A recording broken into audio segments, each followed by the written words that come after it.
প্রতি আস্থা রাখতে গিয়ে আমাকে সরে আসতে হয়েছে। আমি সেই বহরমপুর লোকসভা ফের সোশ্যাল মিডিয়ায় ভিডিও বার্তায় ভরতপুরের বিধায়ক হুমায়ুন কবির। প্রত্যেকে জানেন হুমায়ুন কবির একেবারে দলমুখী, দল বিমুখী হয়েছিলেন। তিনি নির্দল প্রার্থী হিসেবে নামাঙ্কিত করার চর্চাও তিনি বেরিয়েছিলেন বহরমপুর লোকসভায়। কিন্তু এই ভিডিও বার্তায় তিনি শেষমেশ দুঃখ, রাগ, ঈর্ষান্বিত হয়ে কি বলছেন ভিডিও বার্তায় আপনারা দেখছেন সরাসরি নির্ভীক বাংলা নিউজ। আমি গত 11 তারিখ থেকে 18 তারিখ অবধি দলের মনোনীত প্রার্থী ক্রিকেট খেলোয়াড় ইউসুফ পাঠানকে নিয়ে আমার যে অবজারভেশন ছিল বা আমার যেটা বক্তব্য ছিল, সেই বক্তব্য থেকে অনেকটাই আমি নেতৃত্বের প্রতি আস্থা রাখতে গিয়ে আমাকে সরে আসতে হয়েছে।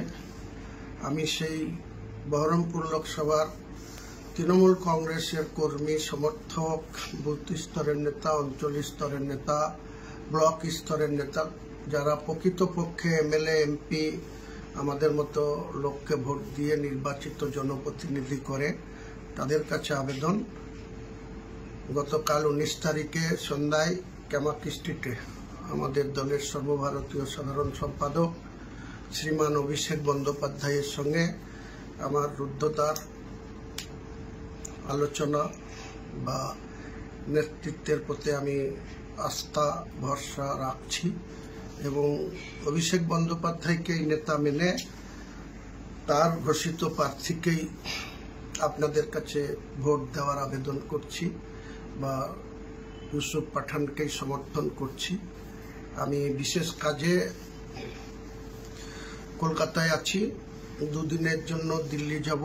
দিল্লি থেকে ফেরত এসে আগামী রবিবার থেকে জেলায় এসে জেলার আমার বিশেষ করে ভরতপুর বিধানসভার মানুষের কাছে এবং আমার হোম ব্লক যেটা বেলডাঙ্গা 2 ব্লক, সেই ব্লকের 11টা অঞ্চলের মানুষের কাছে আমি ইউসুফ পাঠানকে ভোট দেওয়ার জন্য আপনাদের কাছে আবেদন নিয়ে যাব। ঘরে ঘরে যাব, মানুষের কাছে যাব। ইউসুফ পাঠান যেহেতু দল প্রার্থী ঘোষণা করেছে, আমি দলের একজন বিধায়ক, 2026-এর ভোট পর্যন্ত নিশ্চয়ই আমি এই পদে, উপরওয়ালা যদি আমাকে বাঁচিয়ে রাখে, আমি নিশ্চয়ই এই পদে থাকব।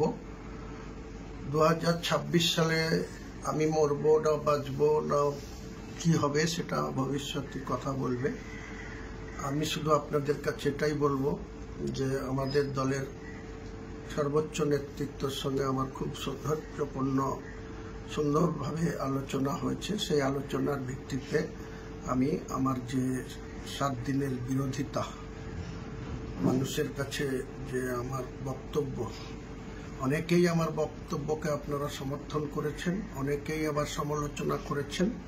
যারা সমালোচনা করেছেন তাদের কাছেও বলবো যে আপনারা দলের প্রার্থীর হয়ে ভোট করে দেখান, আর আমাকে যারা সমর্থন করেছেন তাদেরকেও বলবো আমার মুখ চেয়ে আমাকে সম্মানিত করার জন্য আমার দলের নেতা অভিষেক বন্দ্যোপাধ্যায়ের সঙ্গে যে আমার আলোচনা, সেই আলোচনাটা অনেক ফলপ্রসূ আলোচনা হয়েছে।